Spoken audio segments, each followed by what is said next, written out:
We're talking about knee-jerk reactions. Why do we have knee-jerk reactions? What are the types of reactions we can have? How can we stop doing and having knee-jerk reactions? Learn how to clear some emotional clutter as we finish our month focusing on 10-minute decluttering tips. Does your clutter own you? On Clear Your Clutter Inside and Out, we'll teach you how to become aware of your clutter along with action steps to declutter and create the life you desire. Come on, let's get started. Thank you to everyone who listens and watches, because if people weren't tuning in, I wouldn't continue to do this. Today's episode was inspired because we all have knee-jerk reactions. Probably for me, I would say the best example is when I'm in traffic. I'm a lot better than I used to be. I lived in Los Angeles for 10 years, and you're surrounded by so much traffic, it is enough to make you mad. And I've been back to Los Angeles since moving here to North Carolina, and I have to tell you, I haven't driven, and hopefully it'll stay that way when I go back to visit.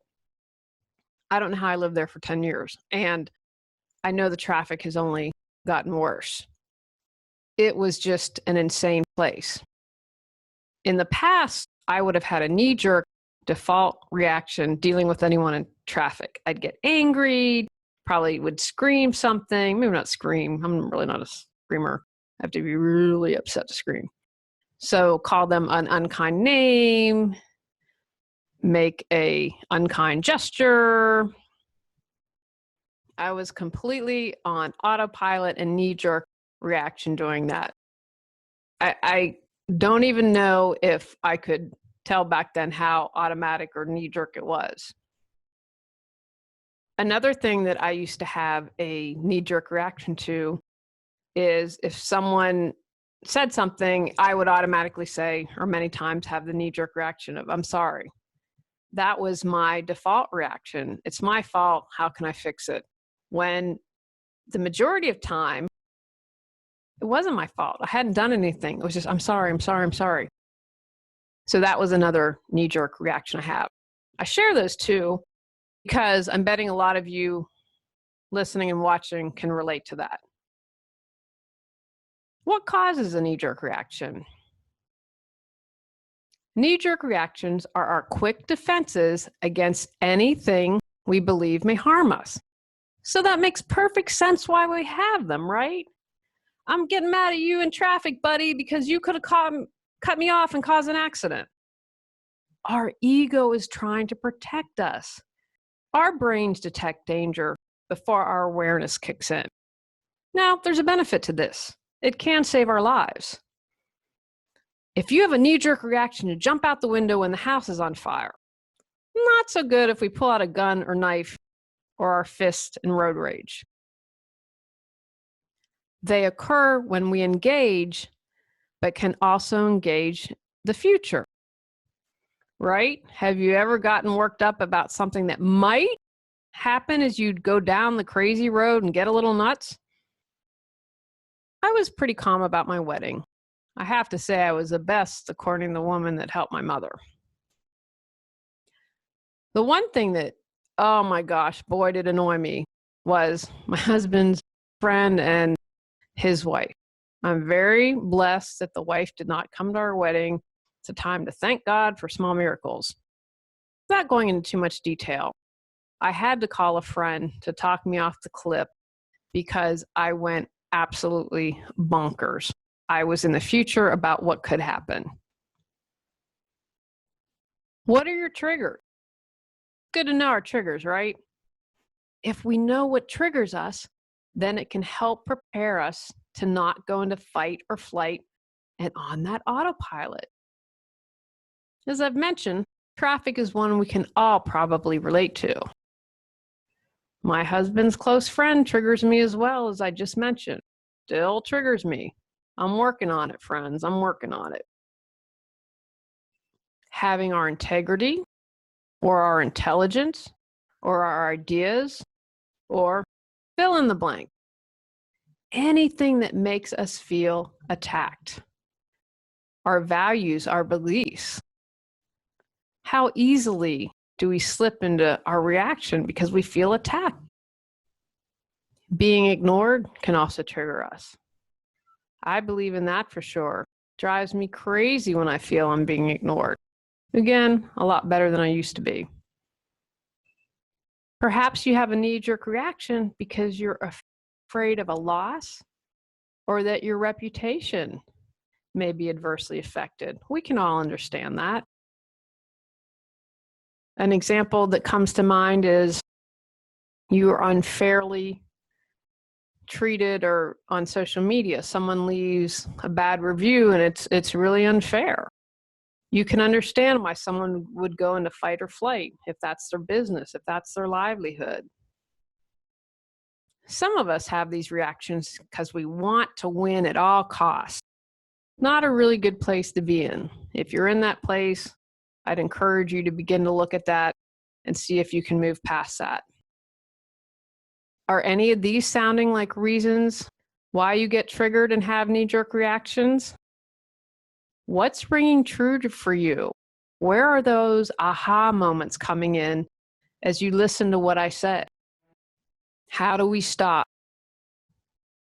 Know your triggers. Just talked about that. If your mother-in-law triggers you at holiday dinners, have someone that has your back. They can take her away when she starts gabbing. You can have a peppy answer or response. You can go into an empty room and meditate and practice deep breathing. Feel stuck but have no clue what you need to do to move forward? Would you like to feel energized and excited every day? Are you ready to create the life you desire? Julie Coraccio supports you in finding the answers within and then taking action to make changes happen. Visit reawakenyourbrilliance.com to learn how Julie can support you with life coaching. Practice. Prepare for situations. The more you prepare, the less likely they will have power over you. That last part's really important. When you're having knee-jerk reactions, someone or something is having power over you. I write down everything I have to say in a really difficult discussion.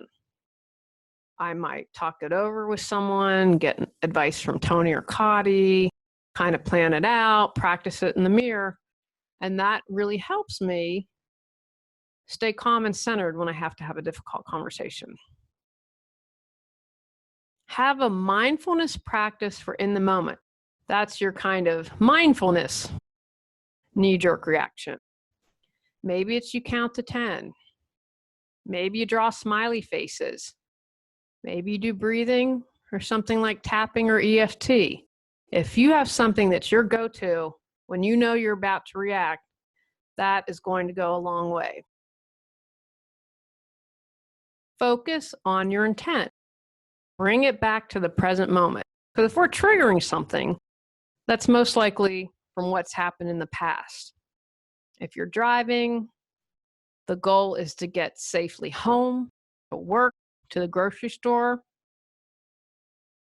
If you are at a family dinner, the goal is to have a nice family dinner and honor your spouse or partner's wife. Whatever it is, focus on the intent that's important to help bring you back. Wait for a better time to respond. Cool your jets and respond later if you need to. You're going to be more effective, and your point or what you have to say is going to be heard more likely if you, I mentioned a moment ago, practice, write out what you need to say. Be very clear. Someone might be able to hear you better instead of, Row! Think about that. How do we all respond to that? Shut you down. Don't want to listen to that. So it'll serve you to respond to it. And you need to respond to some situations. You can do everything from love. You can have healthy boundaries from love. Slowing down your jerk reactions is to help you. It's to make you have more peace of mind, to make your life easier. It's not about the other people. But that doesn't mean you don't have to respond to certain situations. I just want to be really clear to make sure people understand that I'm not saying just go away and stew in it and become angry. Have a confrontation, have a discussion, whatever you need to do. What happens if you start jerking? You're humans. It happens. So don't go down that road of judgment. Bring the self-kindness in now. Become present. The mindfulness part is really going to bring it home for you if you notice what words you're using. So bring that focus. What words am I using? How is my body feeling? Am I in my body? Are my muscles tense? Are my teeth clenched? Is my pulse racing? Focus on something. What am I hearing? What am I tasting? Focus on something to bring you present. Shift your attention. Bring the focus back on you. What others do and say is about them. How I respond is about me. How do I want to be in this moment? Can I rise above this occasion, or do I want to lower my vibration and energy? No right or wrong here. No good or bad. It's a choice. It's always a choice. I can tell you from years of practicing this, when I choose better, I feel better. Walk away. Take a break so the situation doesn't get escalated. You can always walk away if you have to make a phone call. Do whatever you need to do to get away from the situation. Take some deep breaths and relax and not take it further. I think so many instances of road rage wouldn't happen if someone were to take a break and not escalate. Because what is it? Once we start going, and it's kind of the energy of that, I'm going to ratchet it up and escalate it because I don't want to back down. You're not the lesser quote unquote person for backing down. Get out of thinking like that. Shift your thinking on that. I choose to be the better person. Here are some previous episodes that can support you. From February 2017, episode 164, Spectacular Self-Care. Also from 2017, during the holidays, number 213, Holiday Self-Care Plan from December 2017. 165 from February of that year, Honoring Your Truth. Number 62 from April 2015, Acknowledge Your Emotions. And finally, number 25 from way back in October 2014, Honoring All Emotion. Take actions. Pay attention. Where do you have knee-jerk reactions? Write down what your triggers are. Create a plan to combat your reacting. Consider a mindfulness practice if you don't already have one. Don't forget, you can follow me on social media. I'll still be posting daily, so if you need some inspiration, check me out. I'm on all the major channels: Facebook, Twitter, Instagram, LinkedIn, YouTube. I think I've got everything covered. Go out, clear the clutter to create the life you choose, deserve, and desire. Clearing your clutter allows you to share your gifts with the world. Get your free self-assessment to discover your clutter priority at reawakenyourbrilliance.com. If you've enjoyed Clear Your Clutter Inside and Out, please rate, review, and share us.